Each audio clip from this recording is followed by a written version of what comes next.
Hello guys, हामी चाहिँ आज है घुम्न जान आँट्यो है सबै फ्यामिली भएर।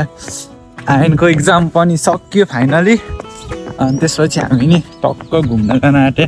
मम्मी, म, सिन्ता दिदी अनि भान्जा टक्क लगाएर यो चाहिँ मम्मीको सर जिप आउँदैछ भने जस्तो लाग्यो। मेरो आँखा हेर्नु न, 9 बजीसम्म सुत्ने, आज 6 बजी उठाइदिएर यस्तो हालत भयो। घुम्न जाने भनेपछि अलग्गै लेभलका बन्दा उठ जाता हूँ जल्दी जल्दी। गाइजहरू आज चाहिँ भिडियो चाहिँ आउँछ है युट्युबमा, लगाएर देख सक्ते हो निचे।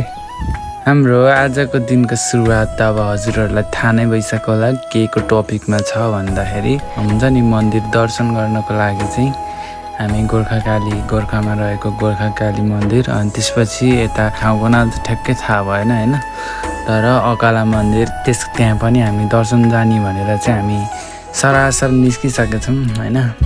अनि निस्किसकेपछि हामीले चाहिँ जिपमा चढेर गएको थियौँ कि त्यतिखेर बिहानै त अब म उठ्दा नि उठ्थिनँ, तर त्यो दिनमा चाहिँ आज बिहानै उठाइदिनु भयो क्या दिदीले पनि होइन। अनि उठ्यौँ, अनि त्यसपछि रेडी भएर अनि हामी हिँड्यौँ यात्राको लागि। यहाँ चाहिँ अनि एउटा चरा मऱ्यो कि बिहानै। अब त्यसलाई अब के भन्नुहुन्छ नि, अब ब्याड लक भन्ने कि के भन्ने है। बिहानै चरा चाहिँ मऱ्यो। अब त्यो काला आएर मरेको हो नि त, रोडमा थियो, गाडी स्पिडमै थियो, त्यसपछि मऱ्यो। अनि हाम्रो चाहिँ राइनोसकोटमा चाहिँ अहिले चाहिँ धेरै रूपमा पर्यटनहरू चाहिँ नेपाली नै धेरै के, विदेशी भन्नाले नि नेपाली चाहिँ धेरै आइरहेको चाहिँ देख्न सकिन्छ। अहिले लाली गुराँसले गर्दाखेरि हुन्छ नि धेरै भाइरल भयो क्या राइनोसकोट चाहिँ, तर हामी चाहिँ घुम्न जान पाइएन भन्नाले नि अब फ्यामिलीसँग चाहिँ जान पाएन। म चाहिँ गएको छु, म र भान्जा चाहिँ गइसक्यौँ। लाली गुराँस हुँदाखेरि नै यस्तो राम्रो थियो, भिडियो पनि हेरिसक्नु भयो होला तपाईँले, नहेरेको भए एकचोटि भिडियो पनि हेरिदिनु होला है गएर। अनि हामी चाहिँ निस्किसक्यौँ, पाउँदी पुग्न आँट्यौँ, एकैछिनमा पाउँदी पुग्छौँ। त्यसपछि फेरि सर बस चढेर चाहिँ हामी निस्किन्छौँ आबु खैरेनीतिरको यात्रामा। भिडियोलाई लाइक गर्नुभएको छैन भने लाइक चाहिँ गरिदिनु होला, लाइक गरेर साथीहरूलाई पनि सेयर गरिदिन सक्नुहुन्छ हजुरहरूले।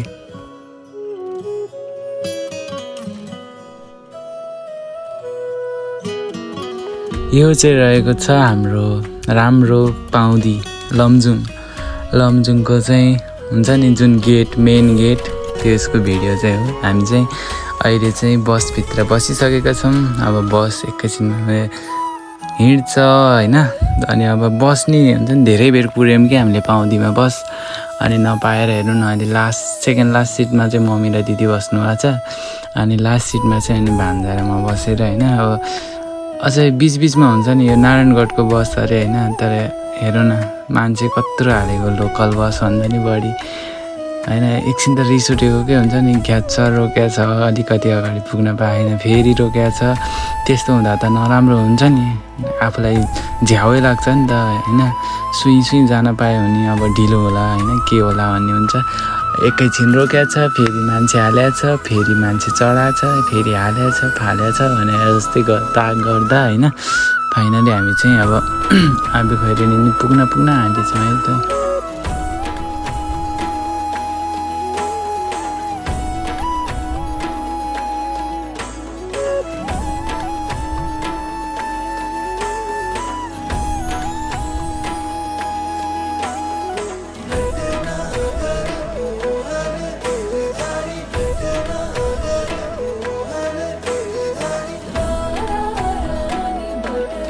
हामी चाहिँ अब त्यहाँबाट चाहिँ झरेर होइन, बसबाट झऱ्यौँ। अनि त्यसपछि यसो यतातिर बुझेर एउटा ट्याक्सी क्याब के रहेछ होइन, अनि त्यसलाई बार्गेनिङ गरेर त्यसपछि लान र अनि त्यसपछि फेरि हामीलाई फेरि ल्याउनु पऱ्यो नि त आबु खैरेनी नै।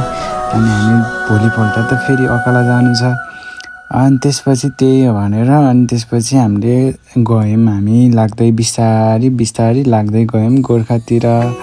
अब म चाहिँ फर्स्ट टाइम, हाम्रो सबै फ्यामिली नै फर्स्ट टाइम हुन्छ नि, अब सबै चाहिँ होइन, हामी 4 जना चाहिँ अब फर्स्ट टाइम नै गएको हो क्या गोर्खा होइन। अब धेरै एक्साइट भएको चाहिँ थिएँ है म चाहिँ। अब दिदीहरू हुनुभएको थियो कि हुनुभएको थिएन त्यो चाहिँ थाहा भएन, तर म चाहिँ धेरै एक्साइटेड भएको थिएँ है गाइजहरू। किनभने अब फर्स्ट टाइम जान लागेको छु अब आफ्नै देशको हुन्छ नि राजाहरू बसोबास गरेको ठाउँ अरे होइन, अब लडाइँ गरेको ठाउँ अरे। हेरौँ न कस्तो हुँदो रहेछ होइन। जिन्दगीमा चाहिँ घुम्न चाहिँ होइन कुनै ठाउँ पनि छुटाउनु चाहिँ हुँदैन है। यो चाहिँ म अब आफू नघुमे पनि होइन अलिअलि घुमेको भरमा चाहिँ होइन अब कति पनि नघुम्ने साथीहरूलाई चाहिँ भन्न चाहन्छु। किनभने घुम्ने एउटा उमेर हुन्छ, त्यतिखेर घुम्नुपर्छ। परिस्थिति बाध्यता के आउँछ नि त पछि त आफ्नो काँधमा जिम्मेवारी थपिन्छ अनि घुम्न पाइँदैन फेरि। त्यस कारण टाइम छँदा चाहिँ घुम्नुपर्छ। हामी चाहिँ बिस्तारै बिस्तारै उकालो लाग्दै त्यो चौतारो हो कि के भन्ने ठाउँ कट्यौँ। त्यसपछि अब त्यो त थाहा थिएन कहाँ अझै कति टाइम लाग्छ भने होइन। त्यस्तै अब त्यो तल बोर्डहरू जस्तो हुन्छ नि, त्यो सिमेन्टले प्लास्टर गरेर बनाएको बोर्डहरू क्या, त्यहाँ 18, 17, 16 किलोमिटर भन्दै थियो क्या गोर्खा। अनि म चाहिँ त्यही हेर्दै अलिअलि भिडियोहरू पनि क्लिपहरू निकाल्दै हुन्छ नि। यस्तो गेट देखिसकेपछि चाहिँ क्या अझै आउन लागेछ कि जस्तो हुन्छ, तर यति धेरै हुन्छ नि टाढा रहेछ जस्तो लागेको कि। पर्सनल अब क्याब नै बुक गरेर जाँदाखेरि त यत्रो टाइम लागे जस्तो हुन्छ। झन् लोकल गाडी त्यहाँको लोकल गाडीमा चढ्यो भने त नि 1.5-2 घन्टा लगाइदिइहाल्छ नि। हामीले एउटा लोकल गाडीलाई पनि सोधेको थियौँ कि है, अनि आधा घन्टामा पुऱ्याइदिन्छु अरे है। अनि लास्टमा त के को आधा घन्टा, हामी क्याबमा जाँदाखेरि नै आधा घन्टा बढी लाग्यो त्यसले त। अनि यस्तो झुट चाहिँ नबोलिदिनु होला है कृपया। किनभने अब कोही हुन्छ नि टुरिस्टहरू अब यत्तिकै अब उनीहरूको सबैजना मिलेर आएको हुँदैनन् नि त। कोहीहरूले त्यस्तै गरेर त्यहाँ हालिदियो भने त बिचरा बोरिङ हुन्छ नि त। त्यत्रो झार्या छ रोक्या छ हाल्या छ मान्छे गर्दा त धेरै बोरिङ हुन्छ। त्यस्तो चाहिँ नगरिदिनु होला। अनि एउटा कुरा यहाँ चाहिँ है, मैले के नेपाल आर्मी है यहाँ भएको, अनि नेपाल आर्मीको भिडियो बनाउँदै थिएँ होइन। त्यसले चाहिँ मुखमा हाल्दाखेरि चुप हुन्छ नि त्यस्तो साइन देखायो क्या। त्यो चाहिँ किन गर्नुभएको होला है। अब त्यो यो भिडियो उहाँसम्म पुग्छ भने चाहिँ एकचोटि भनिदिनु होला। भिडियोमा चाहिँ नदेखेको रहेछ होइन, तर मलाई चाहिँ लास्ट नराम्रो लागेको के। आफ्नै देशको बारेमा भिडियो खिच्दाखेरि पनि हुन्छ नि भिडियो खिच्न नदिने, त्यो छुट्टै हुन्छ होइन ठाउँहरूको। अब त्यो मन्दिरहरूभित्रको चाहिँ नखिच्न मिल्ने हुने हुन्छ, तर त्यो आर्मीहरूको भिडियो खिच्दा त के नै हुन्छ त नि होइन। तर त्यो आर्मीले चाहिँ मलाई चुप भन्नुभयो क्या, हुन्छ नि चुप भन्नुभयो। भिडियो नबना भन्नुभएको हो नि त त्यो खासमा। तर त्यस्तो गर्न पर्ने चाहिँ के जरुरत थियो र होइन, कमेन्ट गर्नु होला गाइजहरू। तपाईँहरूलाई थाहा छ भने चाहिँ मलाई चाहिँ नराम्रो लागेको क्या त्यो चाहिँ। त्यस्तो चाहिँ नगरिदिनु होला है। आफ्नो देशको बारेमा अलिअलि भिडियोहरू बनाउँदाखेरि पनि, घुम्न गएको बेलामा भिडियो बनाउँदाखेरि पनि भिडियो बनाउन नदिनु भनेको त त्यो त अब अर्कै भयो नि त। हामी चाहिँ अब चाहिँ मेन हुन्छ नि गेट, अब यहाँबाट उकालो चढ्दै गएपछि चाहिँ हामी दरबार चाहिँ पुग्छौँ है। उता माथि टपमा छ दरबार चाहिँ। हामी चाहिँ त्यो गेटबाट छिरिसकेछौँ। बिस्तारी यताको घुम्ती उताको घुम्ती गर्दै हामी माथि डाँडामा चढ्दै थियौँ। यो फिल चाहिँ मलाई कस्तो भएको थियो भन्दा, हाम्रो नि अब हाम्रो नि घर चाहिँ टपमै छ नि त डाँडामा, अनि हाम्रै डाँडा जस्तै तर यता अलि विकसित घरहरू विकसित छ, अनि रोडहरू पुरै ढलान गरेको रोडहरू छ। तर हाम्रोतिर चाहिँ कच्ची रोड छ तैपनि भाइब चाहिँ मिल्न जाँदो रहेछ है।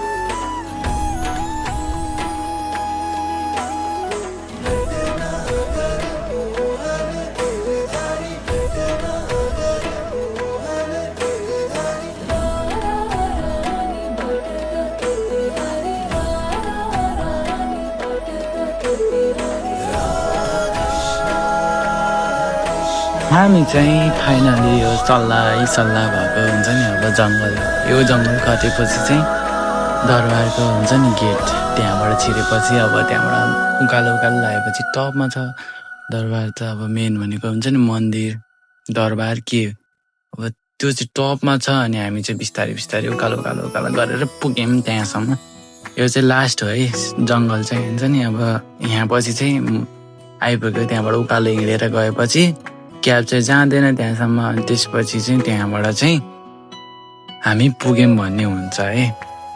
अनि त्यहाँ चाहिँ हामीले मेन ध्यान दिनुपर्ने कुरा चाहिँ है, अब को जानु भएको छैन जानु हुनेहरू चाहिँ आफ्नो सामानहरू चाहिँ लुकाएर नै लानु होला है। बाँदरले चाहिँ हातमा खोज्न आउँदो रहेछ है।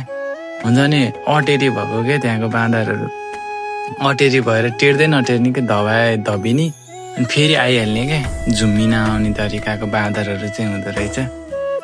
एउटा मेन ध्यान दिनुपर्ने कुरा चाहिँ त्यही हो है। हामीले चाहिँ ध्यान दिनुपर्छ है त्यस्तो कुरामा। फेरि पूजा गर्न ल्याएको सामानै बोकेर लैदियो भने त अनि पूजा गर्नै पाइँदैन नि त। सामानहरू नि यहीँ तल मात्रै पाउँछ अनि माथि पाउँदैन सामान, फेरि किन्नलाई तल झर्नुपर्छ। त्यसकारण आफ्नो ध्यान आफैले दिनुपर्छ। अनि हामी चाहिँ अब क्याबबाट झरेर अब उकालो लाग्ने तर्फ भयौँ। अनि हल्का हल्का सामानहरू पनि यहाँ अगाडिको पसलबाट किन्नु पर्ने थियो। अनि त्यो सामानहरू पनि किन्यौँ। अनि त्यसपछि पानी सानी किनेर चाहिँ हामी अझै उकालो लाग्यौँ। तर म त्यसमा चाहिँ भोइस ओभर गर्दिनँ, हजुरहरू भिडियोहरू चाहिँ इन्जोय गर्नु होला है त।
हामीले चाहिँ होइन पूजासुजा गरेर आइसक्यौँ। अब अघि नै उकालो चढ्ने पालो भने अहिले अब ओह्रालो झर्नु पर्यो। अब हाम्रो ट्याक्सीसम्म पुग्नलाई ओह्रालो झर्नु पर्यो। अनि हामीले तलबाट हुन्छ नि, तलबाट देखिने हुन्छ नि भ्यू। अनि बाँदर त कति हो गाइज, कति हेर्नु भागेको बाँदर के जताततै हुन्छ नि, हातमै खोज्न आउने अरे कि त्यहाँ दिएको प्रसादीहरू त सब हातमा खोज्न आएर।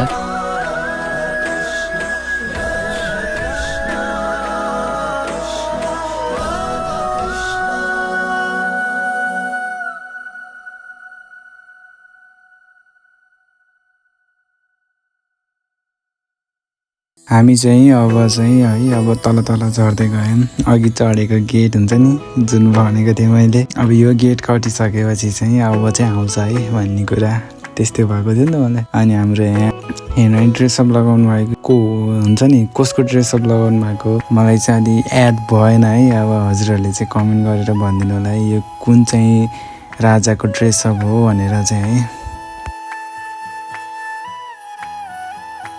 हामीलाई चाहिँ हुन्छ नि खाना खाएर हिँडेको पनि हुन्छ नि, घरबाट त बिहानै हिँडेको हो नि त। अनि पूजासुजा गर्ने लास्ट भोक लागिरहेको थियो। अनि त्यसपछि हामी चाहिँ गएर रेस्टुरेन्टमा खाजासाजा अर्डर गऱ्यौँ। भान्जाले चाहिँ बर्गर खाँदैछन् एकदम मिठो मिठो मिठो भन्दै है। अनि हामीले नि मोमोसम्म त्यहाँको स्पेसल सेटहरू मगायौँ। अनि त्यसपछि खानसाना खाएर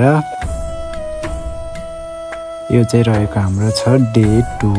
अनि आज चाहिँ बिहानै लगभग 6 बजीतिर उठेर चाहिँ हामी होटेलमा बसेको हो नि त। अनि होटेललाई चाहिँ टक्क सब क्लियर गरेर होटेलको सामान अब हुन्छ नि पैसा तिरेर हामीले जुन खाजा खाएको भनेको चाहिँ यो पिएसएन रेस्टुरेन्ट हो। त्यो चाहिँ आगो खैरेनीमा छ। अब यतातिरको हुनुहुन्छ भने चाहिँ हजुरहरूलाई थाहा होला त्यो रेस्टुरेन्टको बारेमा। अनि हामी चाहिँ लाग्यौँ अकालातिर। अनि हामीले चाहिँ एउटा म्याजिक चाहिँ बुक गरेको थियौँ कि। अनि म्याजिकले नै वहीँ पुऱ्याएर अनि त्यसपछि हामीलाई डुम्रे छोडिदिने भनेर त्यही अनुसारले पेमेन्ट गरेको थियौँ। अनि हामीलाई म्याजिकले लिएर गयो। यो रहेको छ ड्याम। अब यो ड्यामको नाम भनेको मर्स्याङ्दी त्यस्तै छ है। अनि मर्स्याङ्दी अब ड्याम हाइड्रो पावर के हुन्छ नि त अब नामहरू। अनि त्योबाट चाहिँ हामी त्यही ड्याम हुँदै ड्यामकै साइडबाट अनि त्यसपछि पारिपट्टि कच्ची रोड रहेछ यता चाहिँ। अनि हामी चाहिँ पारिपट्टिको अगालामा चाहिँ जानु लागेको, जुन परेवा उडाउँछन् नि हो त्योवाला चाहिँ। तर मैले चाहिँ के सोचेको थिएँ भने वारिपट्टिको चाहिँ मैले चाहिँ पहिले म 8-9मा पढ्दाखेरि चाहिँ पिकनिक खान गएको थियौँ हामी चाहिँ त्यहाँ, त्यही होला भनेर सोचेको थिएँ। तर दुईवटा रहेछ क्या त्यहाँ, वारी र पारी। खोला वारीपट्टिको अगालामा चाहिँ पिकनिक स्पटहरू रहेछ, पिकनिकहरू खाने रहेछ। अनि पारिपट्टिकोमा चाहिँ अनि परेवाहरू उडाउने रहेछ। अनि त्यसपछि हामी अब त्यहाँ नै जाँदै गयौँ।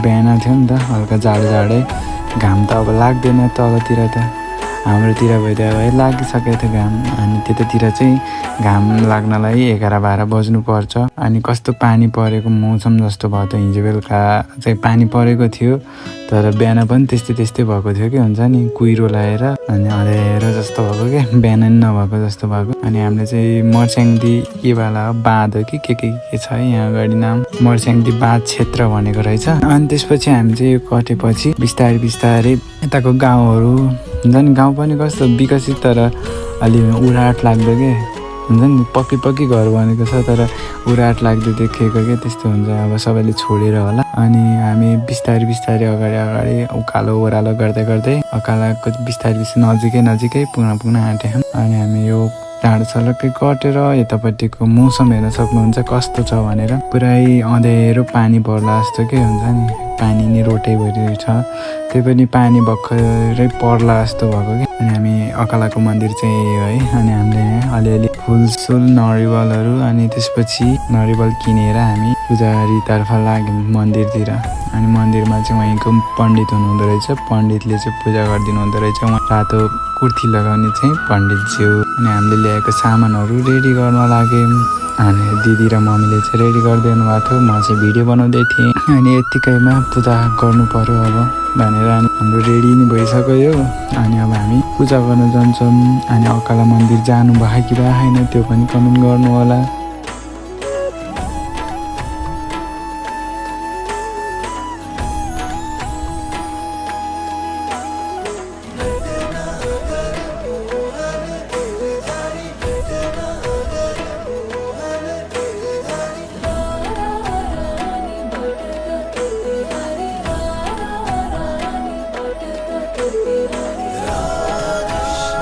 हामी चाहिँ त्यहाँबाट पूजासुजा गरेर अब हामी लाग्यौँ हाम्रो गन्तव्यतर्फ भन्नु घर आउनलाई डुम्रेतिर। अनि हामी चाहिँ म्याजिकले नै छोडिदिन्छ भनेको थिएँ मैले अघि नै, त्यसैले म्याजिकमा चढेर आउँदै थियौँ डुम्रेतिर।